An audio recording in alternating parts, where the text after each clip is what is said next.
நாள் என்னை இழந்த எத்தனை நாள் என்னை மறந்த இன்னும் எத்தனை நாள் நான் தனியா தப்பிப்பேன் அன்பே நீயே வந்தாயோ என்னை விட்டு நீ சென்றாயோ நான் வலியில் துடிக்கும் போது கண்ணீரை தொலைக்க நீ இல்லை அன்பே நீயே வந்தாயோ என்னை விட்டு நீ சென்றாயோ நான் வலியில் துடிக்கும் போது கண்ணீரை தொலைக்க நீ இல்லை அந்த நாட்கள் மீண்டும் வந்திடுமா நாம் சென்றால் அந்த பயணம் மறுமுறை வந்திடுமா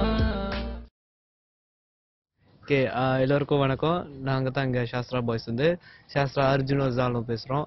ஸோ நான் சாஸ்திரா அர்ஜுன் என்ன சொல்ல வரேன்னா, இவ்வளோ நாள் எங்களுக்கு எல்லா விதத்துலையும் ஹெல்ப் பண்ண உங்களுக்கு நாங்கள் மனசார நன்றி சொல்லிக்கிறோம். ஃபேஸ்புக்லேயும் சரி யூடியூப்லேயும் சரி லைக்ஸ் ஷேர்ஸ் கமெண்ட்ஸ் எல்லாமே எங்களுக்கு சப்போர்ட் பண்ணது மேலே நன்றி. ஸோ நீங்கள் இல்லாமல் நாங்கள் இல்லை, அதுதான் சுருக்கி சொல்ல முடியும். வணக்கம், நான் தான் உங்கள் சாஸ்திரா ஜால் பேசுகிறேன். இவ்வளோ நேரம் எங்கள் ப்ரோமோ கேட்டிருப்பீங்கன்னு நான் நம்புகிறேன், பிடிச்சிருக்கோன்னு நான் நினைக்கிறேன். So this coming 6th November வருவாயா full song official full song வழியாகுது. அதுக்கும் நீங்கள் ஃபுல் சப்போர்ட் கொடுப்பீங்க நம்புகிறேன். ஷேர் பண்ணுங்கள், லைக் பண்ணுங்கள், காமெண்ட் பண்ணுங்கள், இந்த நியூஸை ஸ்ப்ரெட் பண்ணுங்கள். நன்றி.